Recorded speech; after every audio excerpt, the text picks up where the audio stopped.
Hello friends, आज के serial में दिखाया जाएगा कि प्रफुल्ला ऋषिता को भड़काने का प्रयास कर रही होती है और कहती है कि ऋषिता इतनी भोली है कि अपने हक के लिए आवाज़ भी नहीं उठाने वाली। और इसी बात का फ़ायदा उठाकर गौतम और धरा देव का ज़मीन बेच देंगे। ऋषिता भागकर अपने कमरे में आती है और सोचती है कि ज़मीन तो देव की भी नाम पर है, पर धरा भाभी और गॉम्बी हमारे ज़मीन को बेच रहे हैं, वो भी बिना बताए। इस मामी के बात पर यकीन करूं कि ना करूं। पास्ट में भी वो काफ़ी गड़बड़ कर चुकी है। प्रफुल्ला कहती है कि ये अनीता क्या आग लगी कि नहीं अनीता? अनीता कहती है बिल्कुल नहीं लगी है। क्या है ना कि आप पहले भी इस घर में अपनी इज्जत का काफ़ी फालूदा कर चुके हो। इधर अनीता धरा के पास आती है और कहती है कि तू कितना काम करेगी, लो मैं तेरा हेल्प कर दूं। धरा बोलती है अपनों के लिए काम करने में क्या परेशानी होती है। अनीता नहीं, कितनी लकी है तू, तेरे पास सपने हैं। धरा क्या हुआ, अब क्यों मुंह लटका हुआ है तेरा? अनीता क्या बताऊं, हुई ना फिजूल का रिश्ता लेकर आ जाती है। तुम ही बताओ अब मैं क्या करूं? धरा मैं क्या बताऊं, तुम्हें तो मामी से बात करनी चाहिए इस बारे में। अनीता तू दोस्त है मेरी, देखा जाए तो अधूरापन तो तेरे भी ज़िंदगी में है ना, तेरे भी बच्चे नहीं हैं। सच बताऊं तो मुझसे कुछ भी हैंडल नहीं हो रहा है। तू कैसे कर लेती है धरा? गॉम्बी है ना मेरे साथ, वो सब कुछ हैंडल कर लेते हैं। उनके रहते मुझे कुछ भी करने की ज़रूरत नहीं पड़ती। आ बैठ अनीता, तेरी ज़िंदगी का अधूरापन मुझे दिखता है, पर मेरी ज़िंदगी में कोई अधूरापन नहीं है। मत कहना कि मेरे बच्चे नहीं हैं, मेरे पास एक नहीं 3 बच्चे हैं। अनीता मैं तुझे हर्ट नहीं करना चाह रही थी, पर देखा जाए तो हम दोनों की उम्र सेम ही है ना, तो कुछ भी तो शेयर कर ही सकती हूँ। धरा औरत खुद ही अपने आप में पूरा होती है, शादी कोई मायने नहीं रखता। तू अपने पैरों पर खड़ी हो, फिर देख तेरी ज़िंदगी की उदासी और अधूरापन ऐसे ही ख़त्म हो जाएगा। अनीता देव को आते हुए देखकर धरा से लिपट जाती है और थैंक यू कहती है कि तुमने बहुत अच्छा आइडिया दिया मुझे। इधर क्रिस अपने मोबाइल को देखकर काफ़ी खुश हो रहा होता है। तब राबी आ जाती है और उसके मुंह में खाने के लिए आम डाल देती है। तो क्रिस कहता है कि ये कैसा जोक लग गया है तुझे क्रिस, मीठा आम भी तुझे तीता लग रहा है। तब राबी कहती है कि हाँ तीता लगेगा ना, मैंने इसमें मिर्च डाला है, मीठे आम में लाल मिर्च। क्रिस चौंकता है, कौन डालता है भाभी? राबी, सिर्फ राबी की स्पेशल डिश है, चल खा। तभी शिवा वहाँ से गुजरता है और राबी को खिलखिलाते देखकर उसे देखता रह जाता है। अब राबी का ध्यान भी शिवा की तरफ जाता है तो कहती है घूर क्यों रहा है, खाएगा क्या? शिवा हकलाते हुए बोलता है क्या? राबी आम और क्या? शिवा तू आम मिर्ची लगा कर खाती है, क्यों खा रही है? राबी काम की बात कर शिवा, तू कौन होता है मुझे रोकने वाला? शिवा मैं कौन होता हूँ? पिछली बार तूने चाइनीज़ खा कर आई थी और कान से धुआं निकाल रही थी तो मैं ही आया था तेरे पास। राबी ठीक है इस बार मत आना।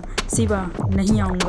शिवा मुड़ जाता है। तब राबी पीछे से आवाज़ देती है सुन, चाहे तू भी तो खा सकता है, बिल्कुल चटपटा है। शिवा हाँ बिल्कुल तेरे और मेरे जैसा, जिनका कोई मेल नहीं है। इधर गॉम्बी धरा को डांटता है कि वो अनीता से दूर रहे। धरा कहती है वो दोस्त है मेरी और इस समय वो परेशान है, इन 10 सालों में उसने ऐसी वैसी कोई हरकत भी नहीं की है। तो गॉम्बी कहता है कि कुछ लोग की फितरत ही होती है धोखा देना, मैं इस धोखे से गुजर चुका हूँ, इसीलिए वार्निंग दे रहा हूँ। इधर राबी सोच रही है कि मुझे लगा कि कल मौत की लाइव 3D में देखने के बाद शिवा के अंदर में इंसान बन जाएगा, लेकिन नहीं, क्या करूँ इसका, खुद तो बंदर है और मैं इसके साथ रहकर मैं भी बनती जा रही हूँ। मुझे तो कोई इंसान वाले आइडिया आ ही नहीं रहा है। मुझे इसको सुधारने के लिए मुझे पुरानी वाली सुपर कूल रावी का वर्जन डाउनलोड करना पड़ेगा, बिल्कुल वैसे जैसे क्रिस ने कहा था।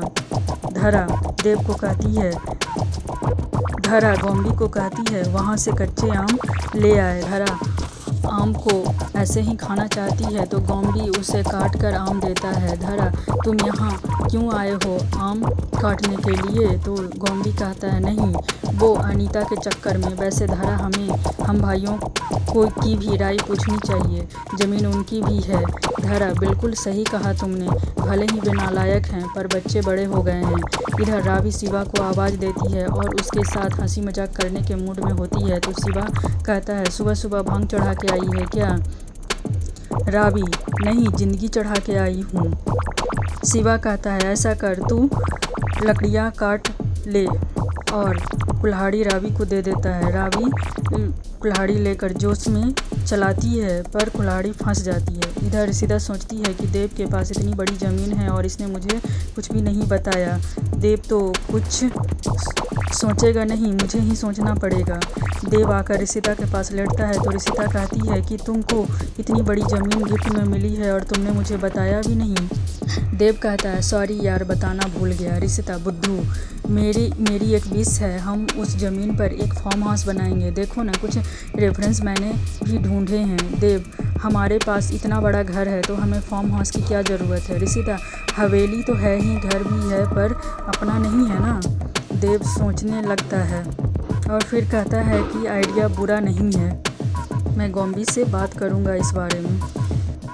इधर गॉम्बी धरा से कहता है कि उसके भाइयों को जब पता चलेगा कि पांड्या स्टोर के सारे देश में ब्रांच खुल रहा है तो वे कितने खुश होंगे कि पापा का सपना पूरा हो रहा है। धरा कहती है मत पूछो, बहुत खुश होंगे। गॉम्बी पूछता है ये बता तू किस खुशी में खट्टे आम खा रही है, प्रेग्नेंट किट ला के दूँ क्या। धरा, ऐसा थोड़े ही होता है कच्चे आम खाने का मतलब हमेशा। तो गॉम्बी थोड़ा उदास हो जाता है। धरा उसे अपने पास बुलाती है और बोलती है कि ऐसा अभी नहीं है लेकिन आगे भी नहीं होगा, ऐसा तो नहीं कहा जा सकता ना। इधर शिवा कहता है बस इतनी ताकत है तेरे में।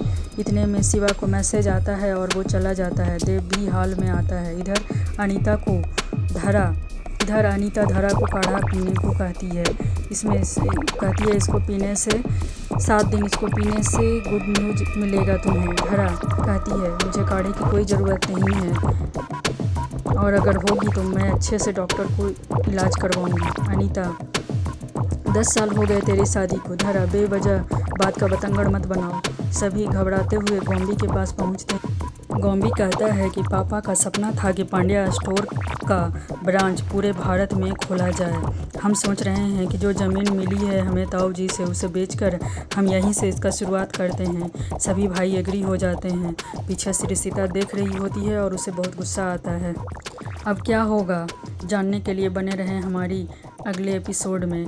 क्या गॉम्बी ज़मीन बेच पाएगा या फिर रिशिता कुछ हंगामा खड़ा कर देगी। बने रहिए इसको जानने के लिए हमारे अगले एपिसोड में। धन्यवाद दोस्तों।